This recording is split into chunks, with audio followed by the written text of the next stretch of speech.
I cannot tell you the joy that is coursing through my body right now just to be able to see unmasked humans in their natural state of attire. I love that. I took it for granted, and I love to see all these wonderful, beautiful, misshapen, imperfect faces. I love to see, this is it, we took it right. So thank you from the bottom of my heart for coming here tonight and exposing yourselves for me. Thank you very much. Because you know, the last year and a half during the pandemic, I started to get hope when I started to see people attend sporting events again. That's when I started to get excited, right? Because you see fellow humans in the stands supporting their team. And a sports fan is so passionate. You get a team, that's your team, right? You get one life, you get one team. That is your team. And your team could suck. And a sports fan will pay money to watch that suck just for themselves. I wish I had comedy fans that loyal. Dedicated. You come back next time with your face painted to look like me. Somebody says, who's your comedian? You're going to say James P. Connolly. Someone says, is he funny? You go, well, not this year, but next year. I will say the number one thing that I'm most proud of during the pandemic, I was able to maintain sobriety during the pandemic. That's my number one thing. Appreciate that. Thank you. I don't talk a lot about my sobriety. I still get very self-conscious discussing my sobriety in public because when I talk about it in public, my attitude has always been just be less annoying than a vegan. That's always been my attitude. And obviously nothing against the vegan, because, you know, we, the recently sober, we kind of have a reputation of maybe oversharing just a little bit too much. But I think that we can all agree that the vegan is still the gold standard in American society for seriously, I didn't ask you. So I'm very conscious of that. and on the off chance that I've offended a vegan here tonight, obviously I'm not physically afraid of you, so let's continue here tonight.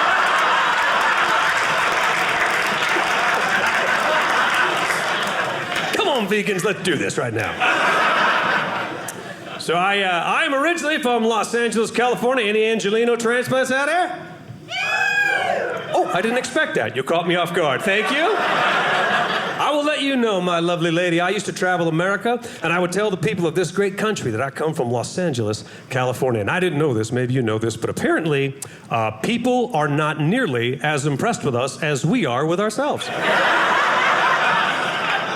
They think we have it easy just because we enjoy the perfect weather. And I'm not going to argue with you that we do not have some pretty dang perfect weather. Because, you know, sometimes during an earthquake or a mudslide or a wildfire that scorches the hillside that forces me out of my home only to get stuck in traffic, I look up at the sky and I go, my gosh, this weather's perfect. What a great day to evacuate, man. Look at that. Everybody has weather, but we don't brag about it in California. Like East Coast, the mighty hurricane, right? Midwest, the mighty tornado. But here's the difference. Hurricane, warning. Tornado, warning. This is my impersonation of an earthquake, warning. What the heck was that? There's a reason why we have bobblehead dolls in my house. Sometimes I'm watching TV, and out of the corner of my eye, I'm like, wait a minute, why is LeBron James saying no right now? What's that, LeBron? Get the car. But you need to come to L.A., my friends. You need to bust through that. When's the last time you came to L.A.? Long time ago? It's June. June. Tell your friends to come visit us. We have things in L.A. you don't have where you live. I'll give you an example. I was in Beverly Hills. Did you know that if you walk down Rodeo Drive and there's enough people on the sidewalk that have had a facelift, it creates the illusion of a windy day?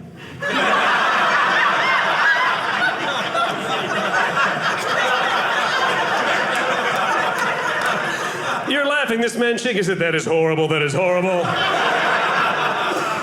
But I'm an old school Angelino, too. I'm half Mexican, so that side of the family has been there a long time. And most people don't believe me when I tell them that I'm half Mexican. But I'll tell you this, every Sunday, my girlfriend and I, we only speak Spanish to each other.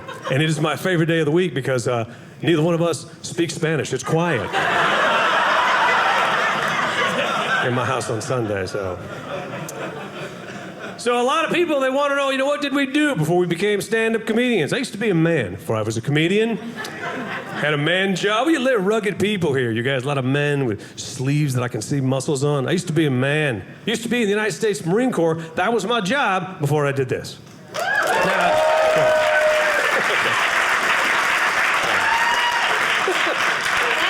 You're welcome and you're very kind, because usually when I tell people that I was in the Marines, they tend to look at me like, look, man, don't take this the wrong way, but you don't look anything like a Marine. Well, of course, I don't look like a Marine, because that's exactly what the enemy would be expecting me to look like.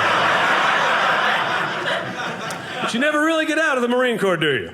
Because they have that dang saying, once a Marine, always a Marine. Seems a bit much, doesn't it?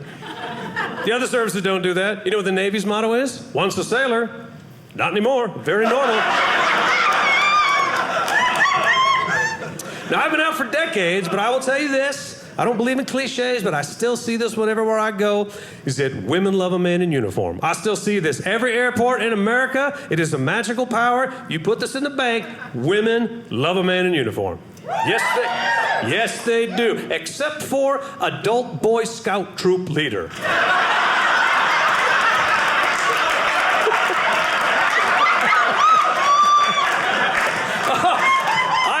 I agree with you. That is the creepiest thing I've ever seen in my life. I saw a troop going through the airport. I wanted to grab the kid and say, look, I don't want to scare you, but there's a grown man dressed just like you attempting to blend in with you right now. How do you explain that behavior to people that don't know what the Boy Scouts are? You say, what'd you do this weekend? Well, I dressed up like the kids and took them in the woods. What about you? They deserve their own uniform, is my point. But I have had a chance to go overseas and do shows for the men and women stationed in the Middle East. And when you do comedy in a war zone, everybody has a very different reaction. Some people think it's a noble idea. Some people think it's a crazy idea. My sister-in-law asked me to bring her back a fridge magnet. A fridge magnet. Now, first I'm thinking, well, maybe she didn't hear what I said. Maybe she didn't hear me say, I'm going to Iraq. Maybe she thought I said, hey, I'll be right back. And when you're out there, why don't you grab me a fridge magnet? Now, the best part is, I found one. I bought one that said, who's your bag daddy?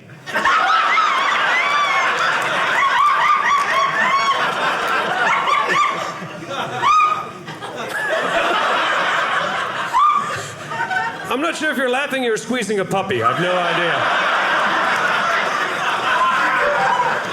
It's like a chew toy over there. I have no idea. But thank you for your service. We appreciate it. Thank you very much. Now, actually, I did go to college on a Marine Corps scholarship. The Marine Corps was my student loan. So when I hear young people go, oh, my student loans are killing me, my student loan actually tried to kill me.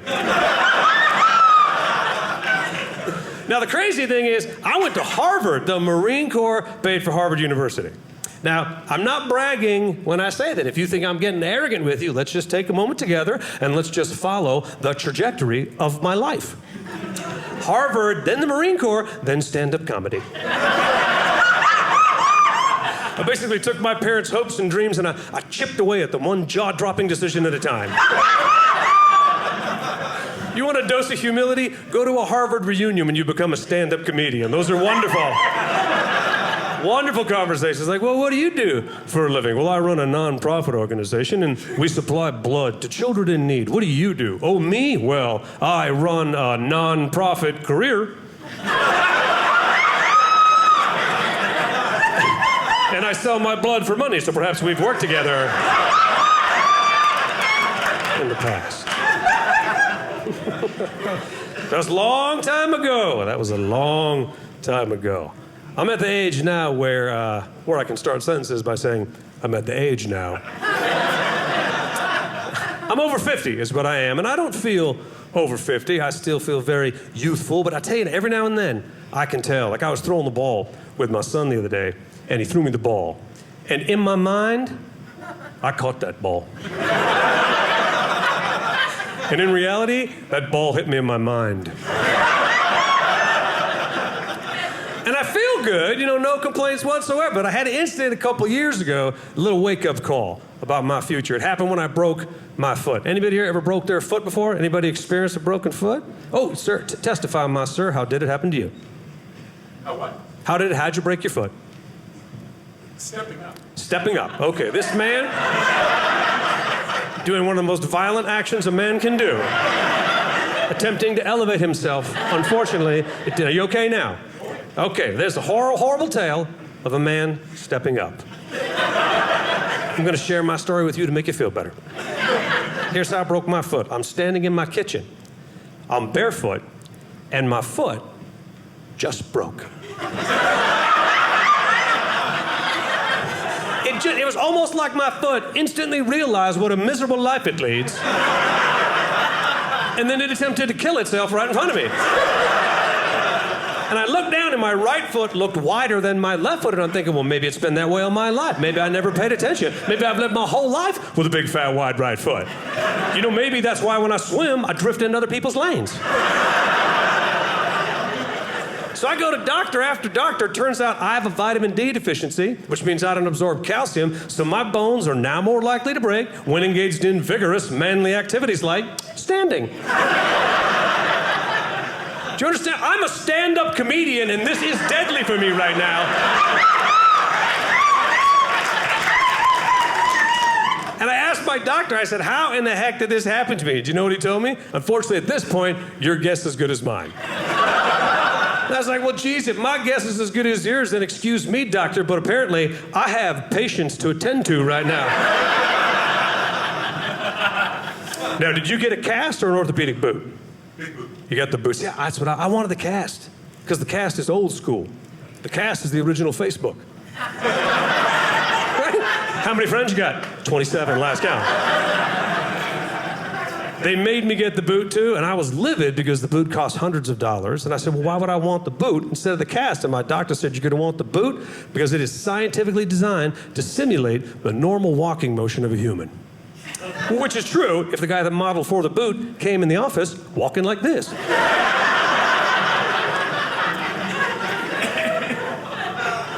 The only issue I have right now, being over 50, is I like clothes. I like to shop for clothes. But a single man over 50 unsupervised shopping for clothes is a very dangerous thing, right? And the younger people in the audience can back me up. I feel young, but I'm not supposed to dress young, right? No, I got to go for youthful, but I can't go too youthful. I still have to pull it back. I got to keep it like this side of creepy is what I'm shooting for. It's I'll give you an example. I was out the other day rocking a classic Adidas jacket, 3 stripes on the side. Some young guy says, dude, that is a sweet classic Adidas jacket. Is that an original? And I was like, wow, man, first of all, thank you for assuming I keep my clothes for 30 years. It's dicey. You got to know what to wear, and you have to know what to stay away from. I had a fashion epiphany last year. I was at a resort in Palm Springs. 15 men my age checking into this resort. 14 of these men are wearing the Tommy Bahama Hawaiian print shirt. Then it hit me that the Tommy Bahama Hawaiian print shirt is like the first stage in fashion dementia for the middle-aged man. If your wife buys you a Tommy Bahama Hawaiian print shirt, what she's trying to say is, I don't know what to do with your puffy body anymore. So let's just camouflage it with pineapples and palm trees. I think their marketing slogan should be, when your body goes to pot, let Tommy Bahama hide the spot. It's easy, the women laugh, and the guys are like, dude, what am I going to do now? What side are you on? But here's one thing I learned the hard way. I was told to my face, gentlemen, the cargo short is out. And men love the cargo short, right? Because it's form and it's fashion and it is function. But women despise the cargo short. And gay men roll their eyes at the cargo short. I told the gay friend that I had one pair of cargo short, and he said something to me that still haunts me to this day. Do you know what he said to me? Ew.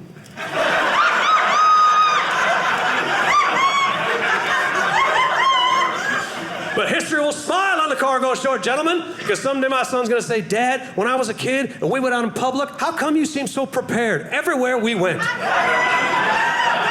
I'm going to say, son, there was a time when men could walk around in public with shorts with pouches on the outside. It was like having 2 backpacks inside my pants. And my outside pouch was so stretched out and filled with supplies, you know what I kept in mind, brother? Extra pair of cargo shorts. That's how big.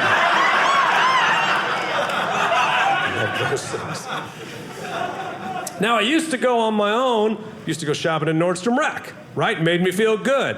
Had a little bag, Nordstrom right on the title, made me look like I was shopping. Nordstrom clothes at discount prices. But hear me clearly, gentlemen, these are not Nordstrom clothes. These have never been Nordstrom clothes. These are clothes that auditioned for Nordstrom and didn't get the part. Their whole thing is a lie. You can't apply to Harvard University, not get in and go, yeah, but I got this sweet diploma from Harvard Rack. No, you don't. It doesn't exist. And there's something not right with the clothes at Nordstrom Rack. I bought a pair of boxer briefs at Nordstrom Rack. Didn't have an opening in the front. Fake opening. Looked like an opening, didn't open. And I put them on and I'm like, this is a fire code violation.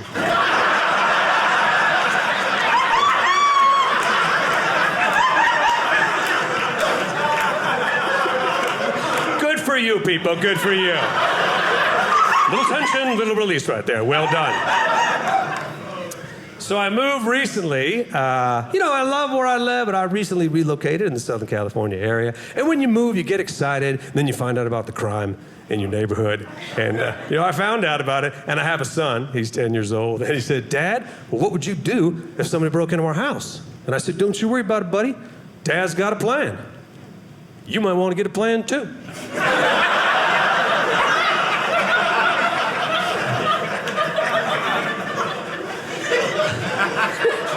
So there's a little bit of unsettled feeling in the neighborhood, right? There's some crime, and the men got together and started murmuring, hey, I think we need to get guns. Now, I know this is the United States of America, right? We have the Second Amendment. Everybody has the right to bear arms, right? Second Amendment, everybody has the right to bear arms. But it really depends on what state you live in, how that happens, right? Because in California, we have the home invasion law. Somebody breaks into your house, you can legally shoot them. In Texas, it's called the home invitation law. You can actually invite people over to your house just to shoot them, but that's Texas. I think it's called Second Amendment Plus is what they have there now. But here's my theory on home defense. If you are a gun owner and you know how to use the gun, thank you. Thank you. The problem is I have male friends who buy weapons. They've never touched the gun before in their life. They've never fired it. But they believe in the middle of the night that gun is going to magically transform them into the Call of Duty legend they were born to be. Do you really believe when the moment of truth strikes, you're going to stagger out of bed in your tighty-whities, grab a weapon you've never fired before, shoot down the hallway, calm, cool, and collected with your perfect movie soundbite and go, shh, buenos noches, cupcake. I don't own a gun. If somebody breaks into my house and I hear, that's my spine and sphincter saying goodbye to each other.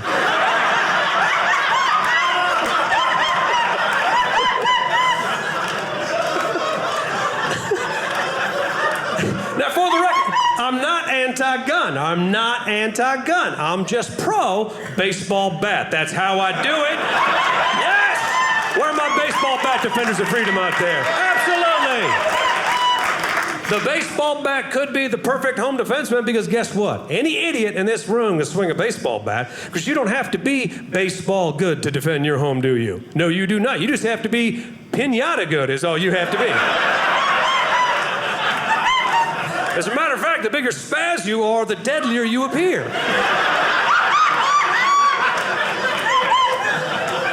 A gun is a dangerous weapon. You could handle a gun and accidentally shoot yourself, but no one has ever cleaned a baseball bat and accidentally beat themselves to death. And if that does happen, that's an acceptable loss. Yeah, look at that now!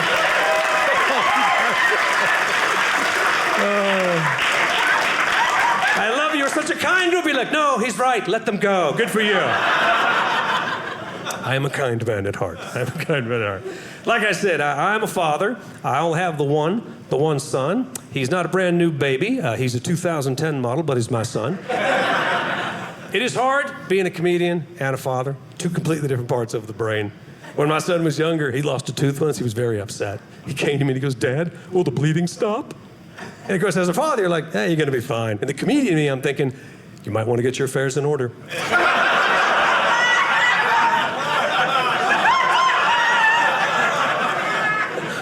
So he's older now, right? And he comes to me a couple years ago, he's 8. Comes to me at Christmas time. He says, "Dad, this year I want to buy people Christmas gifts with my own money." But the problem is he didn't have any of his own money. So he surprised me. He goes, "Dad, there ain't jobs I can do around the house to earn money to buy people Christmas gifts. What parent doesn't want to hear that?" I said, "Outstanding, young man, I got a job for you. Go in the backyard, you pick up all the animal poop for a week, I'll pay you $5. He said, "What are my other options?" Other options? This isn't career counseling. I offered this kid an entry-level position based on his robust resume as an 8-year-old unskilled day laborer with an attitude problem. He said, "I don't like to pick up poop." I'm like, nobody likes to pick up poop. Do you think I enjoy it? Have you ever come home from school and say, "Dad, why are you so happy?" "Well, son, the dogs have diarrhea and I'm living the dream here, buddy."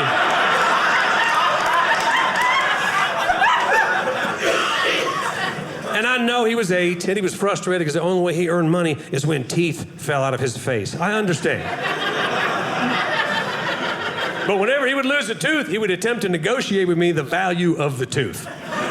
Like he had clients coming at noon if I didn't give him his price.